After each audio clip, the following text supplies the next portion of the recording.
Juan Rulfo. Es que somos muy pobres.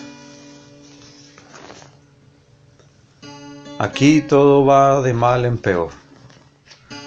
La semana pasada se murió mi tía Jacinta y el sábado, cuando ya la habíamos enterrado y comenzaba a bajársenos la tristeza, comenzó a llover como nunca. A mi papá eso le dio coraje porque toda la cosecha de cebada estaba asoleándose en el solar. Y el aguacero llegó de repente, en grandes olas de agua, sin darnos tiempo ni siquiera a esconder, aunque fuera un manojo.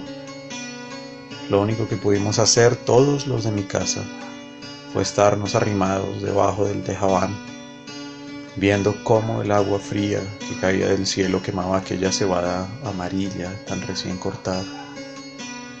Y apenas ayer, cuando mi hermana Tacha acababa de cumplir 12 años, supimos que la vaca que mi papá le regaló para el día de su santo se la había llevado el río. El río comenzó a crecer hace 3 noches, a eso de la madrugada.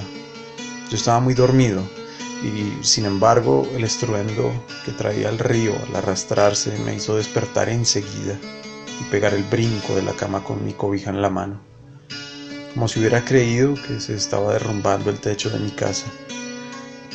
Pero después me volví a dormir porque reconocí el sonido del río y porque ese sonido se fue haciendo igual hasta traerme otra vez el sueño. Cuando me levanté, la mañana estaba llena de nublazones y parecía que había seguido lloviendo sin parar. Se notaba en que el ruido del río era más fuerte y se oía más cerca. Se olía como se huele una quemazón, el olor podrido del agua revuelta. A la hora en que me fui a asomar, el río ya había perdido sus orillas. Iba subiendo poco a poco por la calle Real y estaba metiéndose a toda prisa en la casa de esa mujer que le dicen la Tambora. El chapaleo del agua se oía al entrar por el corral y al salir en grandes chorros por la puerta. La Tambora iba y venía caminando por lo que era ya un pedazo de río, echando a la calle sus gallinas para que se fueran a esconder a algún lugar por donde no les llegara la corriente.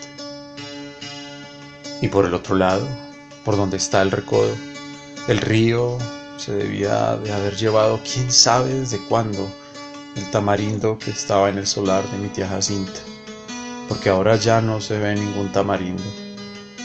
Era el único que había en el pueblo. Por eso no más la gente se da cuenta de que la creciente esta que vemos es la más grande de todas las que ha bajado el río en muchos años. Mi hermana y yo volvimos a ir por la tarde a mirar aquel amontonadero de agua que cada vez se hace más espesa y oscura y que pasa ya muy por encima de donde debe estar el puente. Allí nos estuvimos horas y horas sin cansarnos viendo la cosa aquella. Después nos subimos por la barranca, porque queríamos oír bien lo que decía la gente, pues abajo junto al río hay un gran ruidazal y solo se ven las bocas de muchos que se abren y se cierran y como que quieren decir algo, pero no se oye nada. Por eso nos subimos por la barranca, donde también hay gente mirando el río y contando los perjuicios que ha hecho.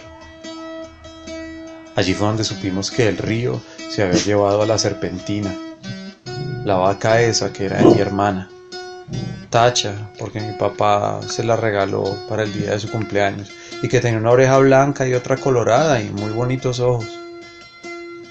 No acabo de saber por qué se le ocurriría a la Serpentina pasar el río este, cuando sabía que no era el mismo río que ella conocía de a diario. La Serpentina nunca fue tan atarantada. Lo más seguro es que ha de haber venido dormida para dejarse matar así nomás por nomás. A mí muchas veces me tocó despertarla cuando le abría la puerta del corral, porque si no, de su cuenta, allí se hubiera estado el día entero con los ojos cerrados, bien quieta y suspirando como se oye suspirar a las vacas cuando duermen. Y aquí ha de haber sucedido eso de que se durmió. Tal vez se le ocurrió despertar al sentir que el agua pesada le golpeaba las costillas. Tal vez entonces se asustó y trató de regresar, pero al volverse se encontró entreverada y acalambrada entre aquella agua negra y dura como tierra corrediza. Tal vez bramó pidiendo que le ayudaran. Bramó como solo Dios sabe cómo.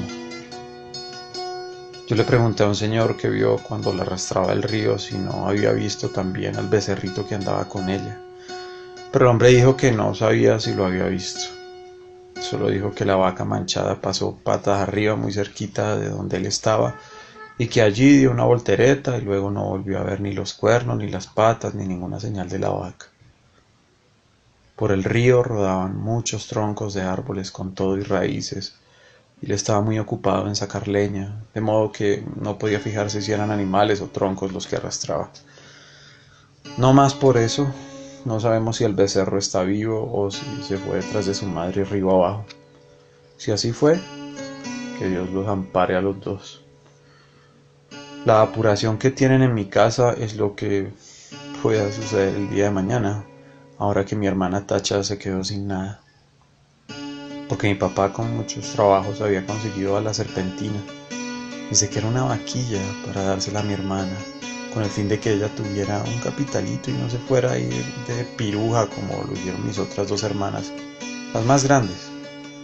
Según mi papá, ellas se habían echado a perder porque éramos muy pobres en mi casa y ellas eran muy retobadas. Desde chiquillas ya eran rezongonas. Y tan luego que crecieron, les dio por andar con hombres de lo peor que les enseñaron cosas malas. Ellos aprendieron pronto y entendían muy bien los chiflidos, cuando las llamaban a altas horas de la noche. Después salían hasta de día, iban cada rato por algo al río y a veces, cuando uno menos se lo esperaba, allí estaban en el corral, revolcándose en el suelo, todas encueradas y cada una con un hombre trepado encima. Entonces mi papá las corrió a las dos. Primero les aguantó todo lo que pudo, pero más tarde ya no pudo aguantarlas más y les dio carrera para la calle. Ellas se fueron para Ayutla, o no sé para dónde, pero andan de pirujas.